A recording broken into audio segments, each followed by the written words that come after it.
The deadly retaliation spiral. Europe in the crosshairs. Ukraine is currently facing an unprecedented multidimensional crisis. It is trapped in a seemingly unsolvable dilemma. The morale of armed forces has collapsed, triggering a massive wave of desertions. Diplomacy is under heavy pressure from U.S.-led peace negotiations. At the same, political corruption scandals are eroding the government's legitimacy. These three intertwined problems are pushing President Zelensky into a desperate situation. Controlled desertions and a training system. Ukraine's unprecedented breakdown in discipline. According to the Ukraine office, nearly 235,000 soldiers have deserted over the past 4 years. Even more alarming is the surge between September 2024 and 2025 alone. 176,000 desertions, 25,000 cases of abandoning posts were recorded. This means around 75% of all desertions occurred in just the past year, reflecting a complete loss of confidence within the Ukrainian armed forces. Ukraine can only recruit 30,000 soldiers per month, 70,000 needed to sustain military operations, meeting only 3% of demand. An interview journalist Anjasa with Timofey, a 36-year-old from Kiev, revealed the deeper behind the desertion crisis and exposed fundamental flaws in Ukraine's military training system. His description of training, instead of focusing on squad commanders, were mainly concerned with preventing them from escaping. The training center was surrounded by a concrete wall topped with wire, resembling a prison. Meanwhile, the training was extreme.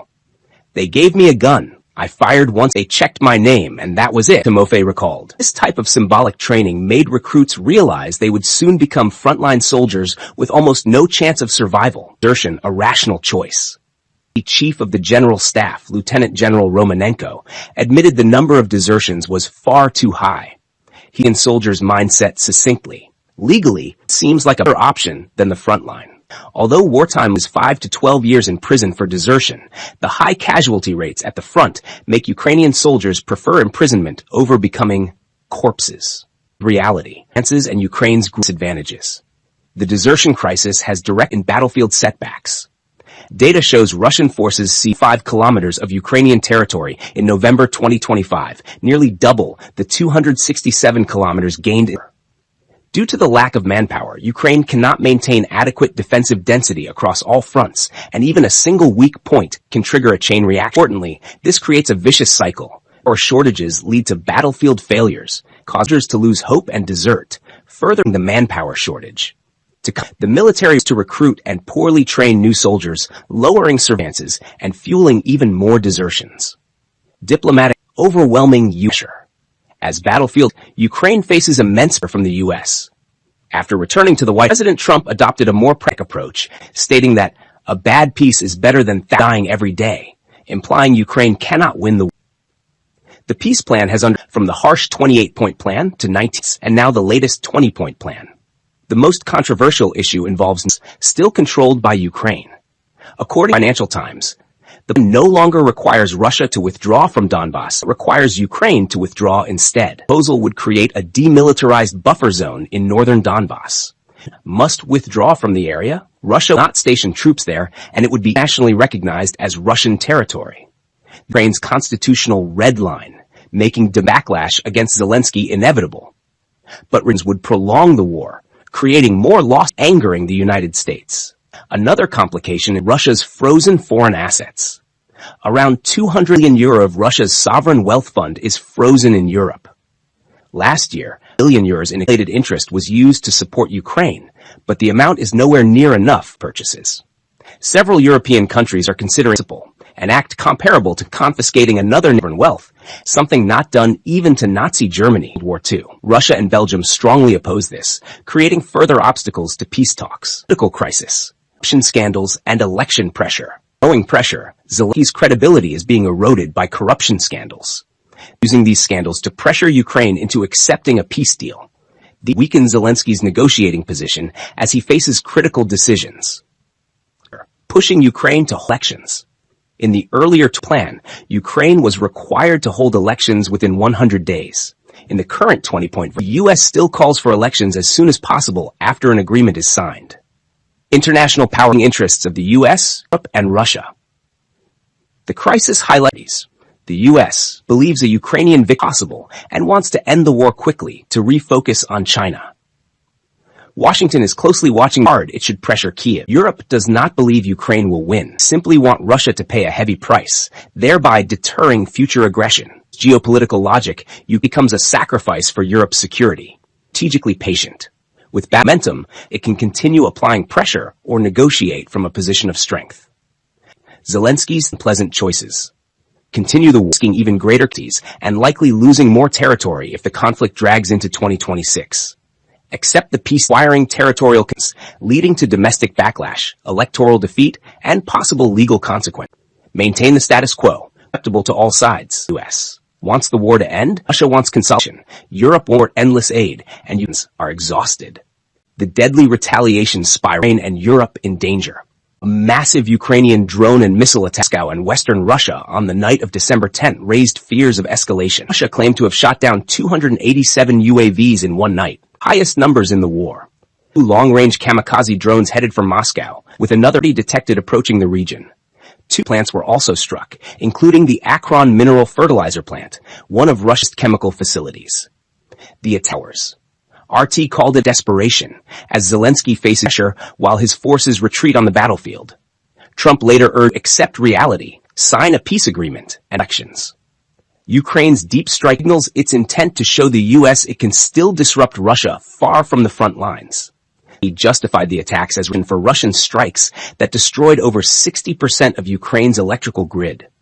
But the consequences are now affecting Poland, Hungary, and Romania have energy disruptions, rising fuel prices, and UAV debris damage. Insurance costs for Black Sea shipping have spiked. It's warned Ukraine's asymmetric attacks may weaken Russia's war economy, but also risk alienating EU partners. A major concern among Western and Russian military experts is that the Kremlin has not deployed its full military power, operating at only 50% capacity. Strikes could push Moscow to escalate. Black Sea tanker incident, Putin vowed strong retaliation, suggesting possible naval expansion, port blockade, and intensified strikes on Ukraine's energy infrastructure. His warning blunt. Russia doesn't war, but if Europe seeks war, Russia is ready. Experts fear strikes may trigger an uncontrollable cycle of retaliation with fallout across Europe, fuel shortages, military alerts, and disrupted trade. Russian General Vladimir Putin, Russia will certainly respond, likely targeting energy facilities, port hubs, and industrial drone assembly sites near Mykolaiv and Odessa. With U.S. pressure rising, European and military aid at its lowest level since the war began. Europe allocated only 4.2 billion euros in new military. Ukraine may be nearing an irreversible turning point. No shock. Denmark fears. Yes, Russian cooperation to control Greenland. Unprecedented move that stunned NATO. Denmark's Defense Intelligence Service has officially listed the United States as a potential security threat, along with China. This is the history the U.S. has been categorized as a nation that may use force against partners or allies. The 2025 Intelligence Risk Assessment states that the U.S. is increasingly willing to use economic and military power to defend its interests, even against allies. Russia's threat is cited. Its core concern is Greenland, its autonomous territory and home Thule Air Base, early warning radar systems, and the world's northernmost deep-water port. Trump has repeatedly insisted that must have Greenland, stating Denmark should enter it peacefully or consequences, adding that all options, including military force, remain on the table. Port coincides with the release of the U.S. National Security Strategy. It focuses on the Western Hemisphere. Greenland, rich natural resources and strategically placed by the Arctic, has become central to U.S. interests, especially as Washington seeks to curb China's Arctic ambitions.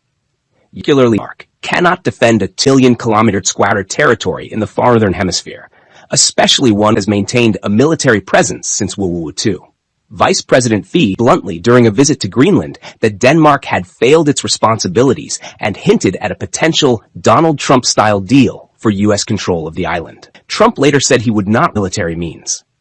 This echoes 1917, just Denmark's West Indies, now the U.S. Virgin Islands, for $25 million. Now, as the U.S. and Russia quietly discuss the future, Denmark fears Trump may also push to take Greenland, openly seeks Arctic resources, and wants to eliminate China's presence in Greenland. His role is crucial. Once had close ties with Moscow, but that ended after the Ukraine war. Denmark is the most anti-Russia countries in Europe and the fourth supplier of aid to Ukraine. experts about Trump's 20-point plan because it would reintegrate Russia into the global economy and restore the G8. More important, poses long-term U.S.-Russia economic cooperation, from rare earth mining to oil drilling. Such cooperation, centered on Ukraine, deeper shared interests, preventing Europe from becoming a unified power bloc. A long-term U.S.-Russia may be possible if Russia reduces ties with China. U.S. sends B-52 Sea of Japan. Amid Japan and South Korea scrambling joint Russian-Chinese bomber patrols, the U.S. deployed nuclear-capable B-52 bombers over the Sea of Japan and confirmed its fighters joined the patrol alongside U.S. aircraft, included 2 B-52s, Japanese F-35 stealth fighters, and 3 F-15s, a show aimed at China and Russia. Japan's defense emphasized both nations' determination to prevent any unilateral attempt to change the status quo by force, and confederates remain fully prepared. Thank you for see you next time.